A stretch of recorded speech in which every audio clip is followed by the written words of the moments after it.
I put this camera in 4 different places this week and didn't drill a single hole. Palm-sized, battery-powered, and magnetic, so it goes anywhere in about 2 seconds. A camera you can move that fast almost sounds too convenient. So the real question is what you're actually trading away to get that. Now there are trade-offs, and by the end of today's video, you'll know whether or not that they're the right ones for you.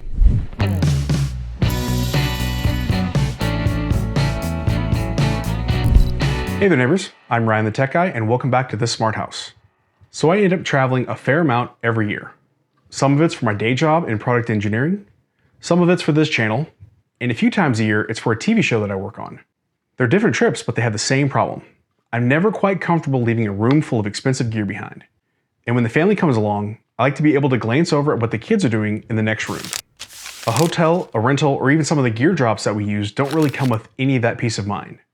You can't just drill a mount into somebody else's wall, and hauling a full camera setup through airport security just isn't happening. So for a while there, I just didn't have a good option. So that's the gap that this little thing is trying to fill. Now Reolink did send me over a pair of these to take a look at, but they don't get to see a script, and nobody's paying for the verdict.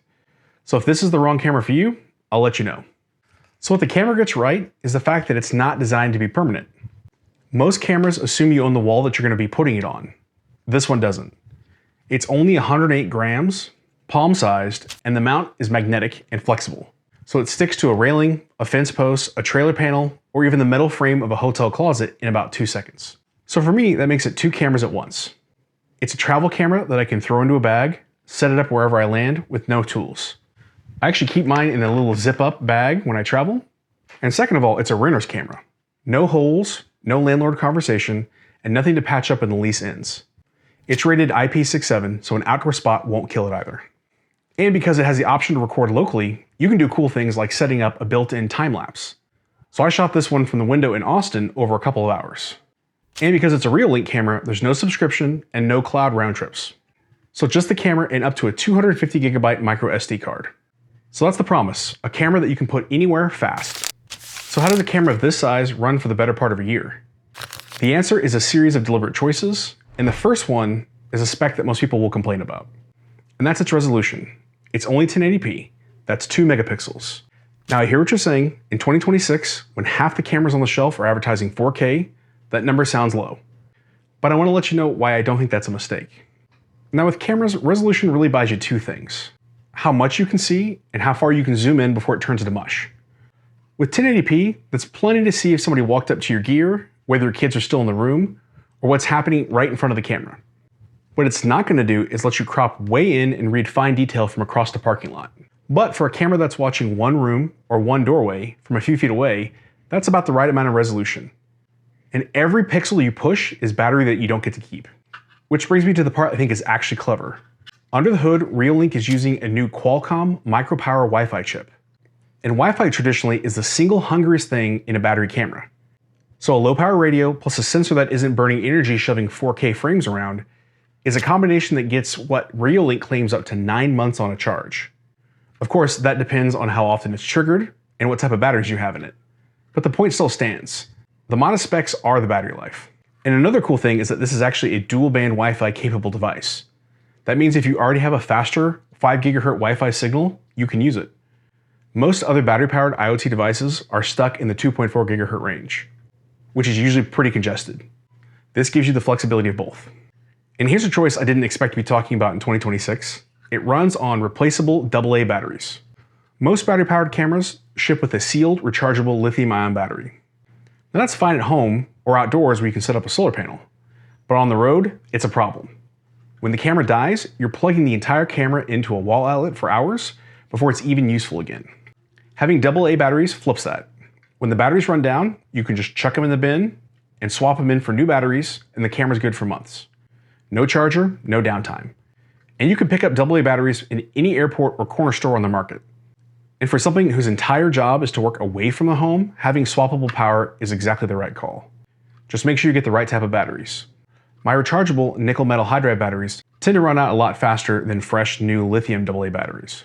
And because this is my channel, let's do a quick rundown of some of the other features. Like every other Reolink camera, you can add it into the Reolink app and view it live from anywhere. Of course, assuming you're connected to Wi-Fi. It also has two-way audio, so there's a microphone and speaker on here, so you can record what's being said around the camera and have a two-way conversation via the app. If you do opt to connect it to constant USB-C power, you can then switch on 24/7 recording. This will record continuously while overriding the oldest clip when it gets full. On the subject of recording, you can actually connect it to their home hubs to offload recording if you're using these around your house. Of course, your recording options and qualities are limited by your power source.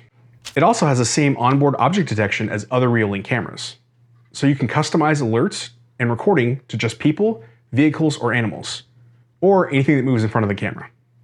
It does have a built-in passive infrared sensor, which is what wakes the camera up and allows it to start recording. That way it saves a ton of battery by not having to wake up the camera to detect if something is in the frame. So that's the camera's design. Modest resolution and a low power radio will buy you months of runtime, and the swappable batteries will keep it running anywhere.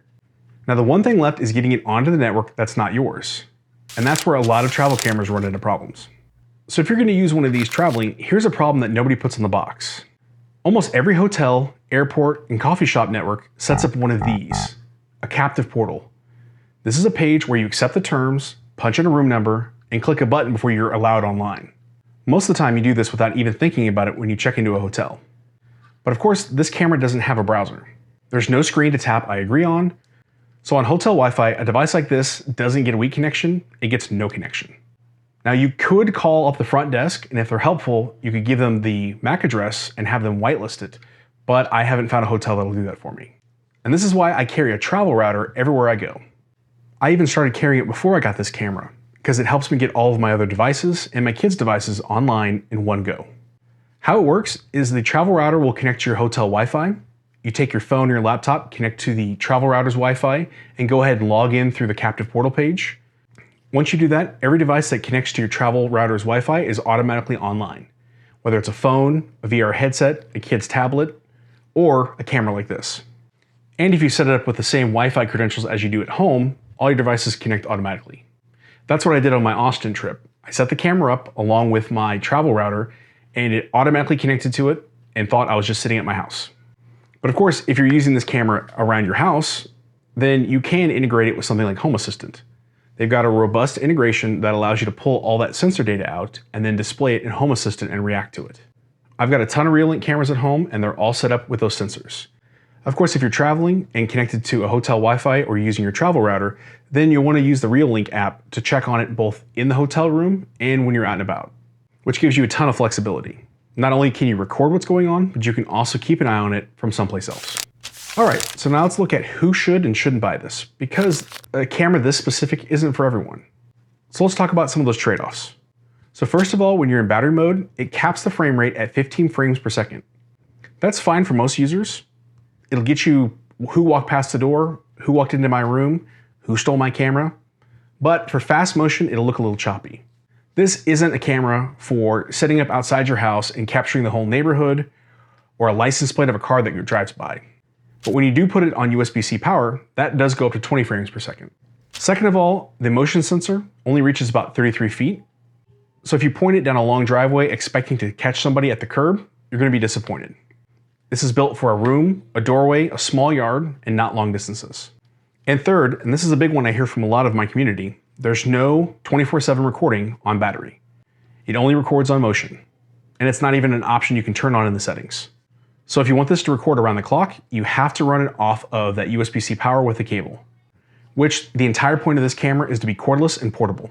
So it kind of defeats the purpose. But I will say that is the case with most battery-powered cameras, even solar-powered ones. Reolink does have a few of them that will let you do 24/7 recording, but it does impact the battery life a lot. So really you need to decide which one you want, to be portable or always on. It won't be both. They're the cost of everything that makes it good. The size, the price, and the battery life. You just need to know what you're getting when you pay for it. And on the subject of price, these are only $65. And that is genuinely a competitive price point. I mean, that competes at the level of something like a Wise camera, and you get a ton more features. So at that price point, for travel or for renting, it's genuinely easy to recommend, as long as you know the trade-offs going into it. They also have multi-packs if you're wanting to use them for rental situations. That way you can save on a pack of 2 or 4. So here's where I land. If you want one camera permanently watching a single location, like your front door, there are better options with more flexibility. But if you want a camera that you can throw in a bag, stick anywhere in seconds, and run for months without having to think about it, and you don't have to damage anybody's walls in the process, it does this better than anything I've seen on the market so far. So if that sounds interesting to you, I've dropped a link to the MagiCam and the travel router I use down in the description. That travel router has saved my butt more than once, especially with things like my e-ink paper tablets. So I have a quick question for you. I'm curious where you'd actually put one of these cameras. A camera that you can move in 2 seconds is a different tool than a camera you screw into a wall permanently. So tell me down in the comments, what's a spot that you've never been able to cover? Is it the rental property you couldn't drill into, the RV, the hotel room, or the workshop you don't own? I do try to read every one of the comments, and good ones usually get turned into future videos. So another big thank you goes out to Reolink for sending over the cameras for me to play around with. I'll definitely be using this throughout the rest of the year as I travel.